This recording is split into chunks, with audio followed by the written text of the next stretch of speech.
नमस्कार दोस्तों। आज हम लोग जिस मेडिसिन के बारे में बात करने वाले हैं ये होम्योपैथी में ब्लड सप्लाई को बढ़ाने के लिए सबसे टॉप ग्रेड मदर टिंचर माना गया है। इस मेडिसिन से top to the bottom body के अंदर कहीं भी अगर कोई रुकावट पैदा हो रहा है, ब्लड सप्लाई ठीक से नहीं हो पा रहा है उस ऑर्गन का अंदर, तो उस पर्टिकुलर ऑर्गन का अंदर ये मेडिसिन ब्लड सप्लाई को ठीक करने के लिए सबसे top grade mother tincture medicine माना गया है, सबसे टॉप ग्रेड होम्योपैथिक मेडिसिन माना गया है। इससे आगे ब्लड सप्लाई को बढ़ाने वाली और कोई मेडिसिन नहीं है दोस्तों। साइडोना वल्गरिस जो मेडिसिन है ये पर्टिकुलरली जननन के अंदर ब्लड सप्लाई को बढ़ाता है, लेकिन आज हम लोग जिस मेडिसिन के बारे में बात करने वाले हैं ये मेडिसिन सर से पैर तक कहीं भी अगर ब्लड सप्लाई ठीक से नहीं हो पा रहा है, कहीं भी अगर कोई ऑर्गन के अंदर ब्लड सप्लाई में रुकावट पैदा हो रहा है, कोई ऑब्स्ट्रक्शन अगर पैदा हो रहा है, तो ये मेडिसिन उस ऑब्स्ट्रक्शन को खोलने का काम करता है और ब्लड सप्लाई को तेजी के साथ कराने का काम करता है। ये मेडिसिन जाना ही जाता है ब्लड सप्लाई को तेजी के साथ पूरी बॉडी के अंदर कराने के लिए। ये मेडिसिन फेमस मेडिसिन माना गया है होम्योपैथी में। अब बिना ब्लड सप्लाई का हमारा बॉडी का कोई भी ऑर्गन, कोई भी सेल्स जीवित नहीं रह सकता है। अगर ब्रेन को अगर ब्लड सप्लाई नहीं मिलेगा तो ब्रेन का जो सेल्स है वो मर जाएगा, वो काम करना बंद कर देगा। सिमिलरली हार्ट जो पूरी ऑर्गन्स को, सभी ऑर्गन्स को, पूरी बॉडी को ब्लड सप्लाई भेजने का काम करता है, उसको खुद को भी ब्लड चाहिए, क्योंकि ब्लड के बगैर वो भी किसी को ब्लड सप्लाई नहीं कर पाएगा, तो उसको भी जिंदा रहने के लिए ब्लड चाहिए। सिमिलरली जो हमारा जननांग है, जो पेनिस है, उसको भी ठीक से इरेक्ट होने के लिए, काम अपना करने के लिए ब्लड सप्लाई का जरूरत होता है। जो वेन्स है, वहाँ जो मसल्स है, उसको भी ठीक से काम करने के लिए ब्लड सप्लाई का जरूरत पड़ता है। बिना ब्लड सप्लाई का हमारा पेनिस भी काम नहीं कर पाएगा, उसमें भी इरेक्शन नहीं हो पाएगा। तो बॉडी की सभी ऑर्गन्स का अंदर, सभी जगह में ब्लड सप्लाई ठीक से होना चाहिए। अगर ब्लड सप्लाई ठीक से नहीं हो पाएगा तो वो ऑर्गन काम करना बंद कर देगा, या ऑर्गन बहुत स्लोली काम करेगा, धीरे धीरे काम करेगा, उसमें ठीक से जितना काम होना चाहिए वो ठीक से काम नहीं कर पाएगा अगर ब्लड सप्लाई में कमी हो गया है तो आज हम लोग जिस मेडिसिन के बारे में बात कर रहे हैं, ये जो मेडिसिन आप मेरे हाथ में देख रहे हैं, ये मेडिसिन जो है इसका नाम है जिंको बाइलोबा। ये एक बहुत ही प्राचीन मेडिसिन है। इसका जो ट्री है वो बेसिकली पाया गया है चाइना में, सबसे ज़्यादा पाया जाता है। चाइना के लोग इसको बहुत ज़्यादा इस्तेमाल करते हैं। जिंको बाइलोबा जो मेडिसिन है ये ब्लड सप्लाई को तेजी के साथ कराने के लिए ही जाना जाता है। ये ब्लड एक तरह से ब्लड को प्यूरिफाई भी करता है, ब्लड प्यूरिफायर भी है ये। इसका अंदर एंटीऑक्सीडेंट प्रॉपर्टी भी है, एंटी इन्फ्लेमेटरी प्रॉपर्टी भी है, फ्री रेडिकल्स भी है, जिसके कारण से अगर आपका बॉडी में अगर कहीं भी कोलेस्ट्रॉल जम गया है तो कोलेस्ट्रॉल को खोलने का काम भी करता है ये मेडिसिन। और बॉडी के अंदर अगर कोई कचरा जम गया है तो उसको भी निकालने का काम करता है ये मेडिसिन। और ब्लड सप्लाई को ये फास्ट तरीके से करा के ही ये सभी काम वो कर पाता है।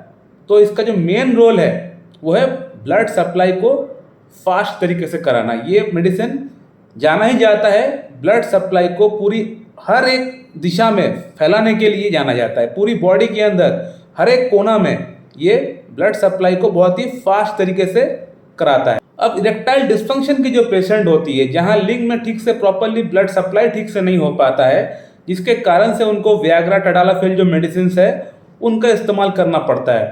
तो वियाग्रा टडालाफिल जो मेडिसिन है इसका साइड इफेक्ट तो बहुत ज़्यादा है। वो इनिशियली काम तो करता है, लेकिन एक समय आता है उसका डोज दिन पर दिन बढ़ने लगता है और वो मेडिसिन काम करना पूरी तरह बंद कर देता है।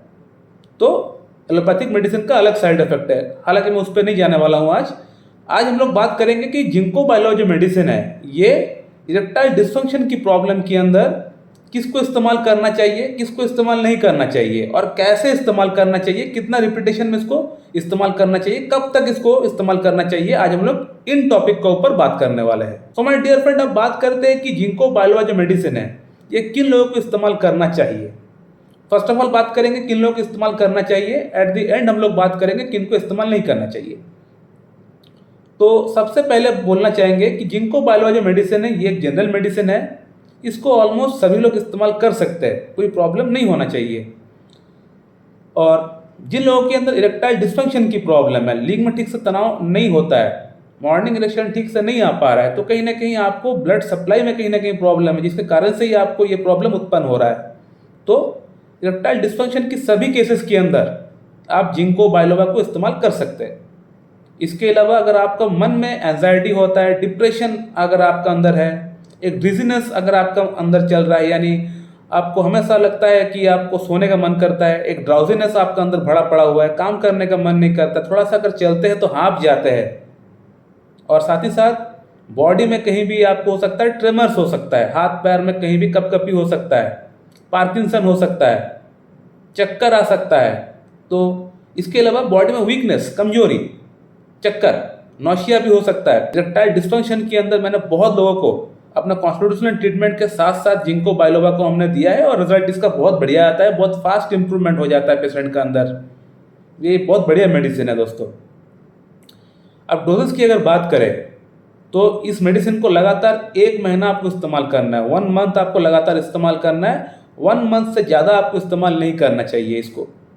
इसका 10 बूंद सुबह आफ्टर ब्रेकफास्ट और 10 बूंद शाम को आफ्टर टिफिन और स्नैक्स इसको लेना चाहिए, यानी भरपेट इसको खाना खाने के बाद ही इसको लेना चाहिए। 10 बूंद सुबह, 10 बूंद शाम को, हाफ कप नॉर्मल पानी के साथ मिला के आपको लेना पड़ेगा एवरीडे अप टू 1 मंथ। 1 महीना आपको लगातार आपको इस्तेमाल करना पड़ेगा।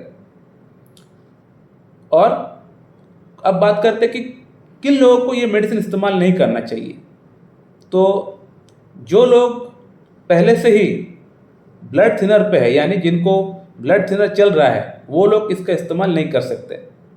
इसके अलावा जिनको पाइल्स की प्रॉब्लम है या ब्लीडिंग पाइल्स की प्रॉब्लम है या कहीं से ब्लड निकलने का कोई प्रॉब्लम है, तो वो लोग इस मेडिसिन को इस्तेमाल ना करें। इसके अलावा फीमेल्स, अगर आपको प्रेगनेंसी है तो उस कंडीशन में आपको इस्तेमाल नहीं करना चाहिए, तो फिर आपका प्रेगनेंसी जो है वो गर्भपात हो सकता है। तो आपको प्रेगनेंसी के दौरान इसको इस्तेमाल नहीं करना चाहिए।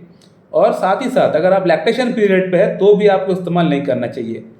मेल्स के अंदर अगर आपको ब्लड थिनर की मेडिसिन चल रहा है तो इसको आप इस्तेमाल ना करें। अगर आपका अंदर पाइल्स की प्रॉब्लम है या ब्लीडिंग की कोई जगह से ब्लीडिंग होता है, कहीं भी कोई जगह से ब्लीडिंग हो सकता है आपका बॉडी से, तो ब्लीडिंग के केस में आप इसको इस्तेमाल ना करें।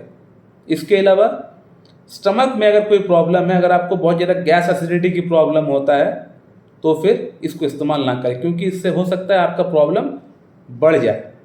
तो ये कुछ कंडीशन है।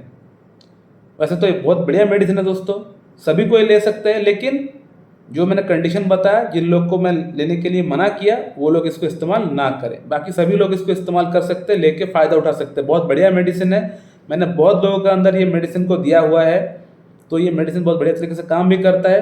इरेक्टाइल डिस्फंक्शन की प्रॉब्लम कह लीजिए, मॉर्निंग इरेक्शन की प्रॉब्लम कह लीजिए, बॉडी में कहीं भी अगर लगता है कि वीकनेस है, कमजोरी है, थकावट है, तो वो पर्टिकुलर कमजोरी थकावट को ये मेडिसिन पूरी तरह दूर कर देता है। इतना अच्छा मेडिसिन है। इस मेडिसिन को 1 महीना लगातार इस्तेमाल करने से बॉडी के अंदर जो बैड कोलेस्ट्रॉल है, LDL ट्राइग्लिसराइड, इसका लेवल भी पूरी तरह घट जाता है।